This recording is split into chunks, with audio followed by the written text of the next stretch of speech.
Good day, everyone. For today's session, I am going to discuss the Sternberg Successful Intelligence Theory and WICS model.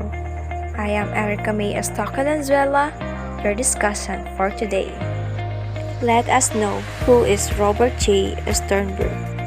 Aside from being the proponent of the successful intelligence, he is also a cognitive psychologist who is currently the provost and professor of psychology at the Oklahoma State University. He is also the senior vice president and he will serve as the chief academic officer of this institution. He achieved the highest academic level degree, the Doctor of Philosophy at Stanford University in the year of 1995. He also earned BA Summa Cum Laude at Yale University in the year of 1972, gaining various awards and exceptional distinction in psychology. Sternberg has 13 honorary doctorate degrees, including one conferred by De La Salle University at Manila, Philippines in 2011. Additionally, he holds honorary professorship at Heidelberg University in Germany. Sternberg also receives numerous awards for his contribution and service to psychology and education. Has written 20 major books with topics ranging from intelligence, giftedness, creativity, love, and hate. He has authored and co-authored over 1,500 publications, including books, articles, research, wherein the central focus of his research are more on intelligence, wisdom, creativity. Among the major contributions in psychology is the triarchic theory or the successful intelligence theory, and more recently, the WICS model. The successful intelligence theory highlights how practical and creative intelligence determine the success in life of a student. The theory has 4 skills. It includes the memory skills, analytical skills, creative skills, and practical skills. The memory skills, it helps students to recall facts and pieces of information as well as to retain the knowledge that they acquire. The analytical skills, it helps students to determine if a certain idea is good and relevant to the learning. Creative skills, it allows a person to determine to come up with a new idea or usually to answer a need or solve a problem. It makes one flexible and able to adjust to changes in one situation. Practical skills, it enables to apply what one has learned. It also allows us to carry through or implement a plan. Sternberg believed that traditional views of intelligence focused heavily on memory and analytical skills. This traditional view led to teaching strategies that focused mainly on memory and analytical skills as well. It naturally followed that assessment of learning likewise concentrated heavily on these 2 skills. These 2 skills are very much necessary. Being able to recall information or have knowledge is needed to begin thinking creatively. You will never apply the knowledge if you cannot remember that learning. Analysis is important before one can think of new and better ideas. However, memory and analytical skills should not be the only focus of education, because they emphasize also the creative and practical skills of the students or learners, wherein creativity is what moves people forward. Creativity gives birth to new and better solutions to problems. Without creativity, we will get trapped in things in ways that don't work anymore. And we have also practical intelligence. It is the application of what we have learned. It makes us do something actually. According to Dr. Sternberg, successful intelligence is the ability to succeed in life, given one's own goals within one's environmental context. It is a way or process on maximizing one's own strengths, not only to adapt to one's environment, but to also contribute significantly to society. It is utilized the use of memory, creativity, analytical, and practical skills. His idea is to further develop one's unique strengths in the context of the four skills, rather than simply making it the goal of the school to just develop memory and analytical skills. The theory of successful intelligence points that some students who do not do well in conventional courses may in fact have the ability to succeed if they are taught in a way that better fits their patterns of abilities. 1. We must remember what we learn, or the memory skills. 2. Use critical thinking to evaluate the things we learn. 3. Be innovative in finding better ways of doing things and solving problems. And 4. Apply and put to action what we learn, or the practical skills. We come now to WICS model. It stands for Wisdom, Intelligence, Creativity, Synthesize, Develop, and the year of 2010. In this model, intelligence is viewed as a set of fluid abilities to learn from experience and to adapt to one's surroundings. Individuals possess abilities that can be nurtured into competencies and further cultivated into expertise.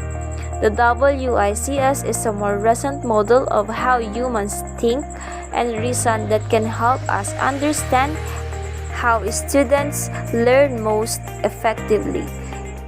The aim of this model is to develop basic abilities to true expertise that they can utilize and apply in the real-life situations. The basic idea of this model is that citizens of the world need creativity to form a vision of where they want to go and to cope with changes in the environment. Analytical intelligence is to ascertain whether their creative ideas are good ones. Practical intelligence is to implement their ideas and to persuade others of the value of their ideas, and wisdom in order to ensure that the ideas will help achieve some ethically based common good over the long and short terms, rather than just what is good for them and their families and friends. To generate and produce a productive learners, educator must know their rules as a teacher. Your role as a teacher is not to educate the mind alone, but to educate the soul as well. Accept this not just as a job, but embrace it as a mission. Applying the WICS model. The uses of the WICS model include admission, instruction, and assessment. However, for this module, we shall focus only on the model's instructional and assessment uses. One way to apply this model in instruction is when you reflect and make choices of tasks and activities that will teach and assess students. You may choose to teach analytically, creatively, practically, as well as to teach for wisdom. Your choice can be based on the preferences and strengths of your learners. This is useful for any level from preschool to higher education. How do we teach analytically, creatively, practically, and for wisdom? How do we teach analytically? Make sure that your students use their critical thinking skills. Design tasks and activities that provide opportunity for your learners to understand and study how to analyze, critique, judge, compare and contrast, evaluate, and assess. For examples, 1. Analyze the use of Gestalt principles in teaching learning development. 2. Critique the use of language in the story. How do we teach creatively? Let's encourage our students to use their creative ideas by taking the risk to share our own creative ideas to them, wherein they create, invent, discover, imagine if, suppose that, and predict something in the learning environment. Let them to think out of the box, design tasks and activities that will help them to grow. For example, let them create a story about leadership or predict what will happen next on the story, or something that what will happen if all humans has the same capability in terms of intelligence. In that way, learners must be able to predict something or some events in the future. How do we teach practically? Always make sure that your students apply all the learnings in a real-life situation, wherein students can use what they learn to meet their own and also others' practical needs. Think, create, or design tasks and activities that allow your students to use or utilize their skills and abilities in a real-life situation to apply, use, put into pieces, implement, employ, and render practical what they know. For instance, apply the principles of teaching and lesson planning as well as in teaching demonstration. How do we teach for wisdom? One of the goals is for learners to learn, to see and understand the point of view of others. It is important for your learners to balance one's own needs with the needs of other people and also that of the world or the environment. It is developing your learners to consistently act based on positive ethical values. It is moving our students to try to find a common good, see things from others' points of view, balance your own interests with those of others and of institution. Look at the long-term and short-term. Reflect on how one can base his every decision on positive ethical values. And lastly, to appreciate that in life, what is seen as true and effective vary over place and time. For example, think of a person that you had a conflict or fight with. Put yourself in a person's place. Write down her point of view and concerns as detailed as possible. What can you do or say to express that you understand the person now? The WICS model has been used not only for instruction but also for admission and assessment. Sternberg and his colleagues proposed, tried out, and studied creative ways of doing student admission as well as assessing students' learning. Based on their studies, the WICS model was successful for teachers and their learners because it celebrated the differences of learners through a supportive learning environment, made students remember better what they learned. 3. Build on the strengths of the learners, and lastly, strengthen the motivation of the learners. The educational implication of this theory, it helped teachers to teach, assess, and facilitate learners with different intelligence to achieve successful intelligence by creating meaningful activities and tasks. Creating and providing an assessment wherein learners can utilize and use their creativity, analytical, practical, and memory skills.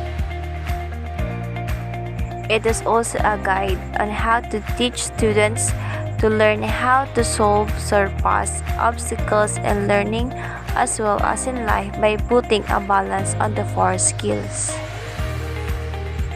Once again, this is Erica May Estoque Lanzuela, your discussant for today.